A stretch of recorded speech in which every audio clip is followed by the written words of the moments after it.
The best and easiest way to connect your Xbox One to the internet is to use an Ethernet cable. An Ethernet cable is one of these cables with 8 gold pins on it. You can get them up to 100 meters in length. So we need to plug it into this port here on the back of the Xbox, and we need to plug it in with the pins facing up and the tab facing down.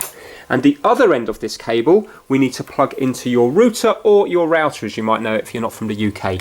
Now have a look at the back of it, and often you will have ports labelled in a different colour. They might be labelled as LAN or they might be labelled as Ethernet. So these are the yellow ones here. At the moment I've got one spare port, that's number 3, so I'm just going to plug it in. It doesn't matter what port it goes into as long as it's a spare one. So I'm going to plug it in until it clicks into place.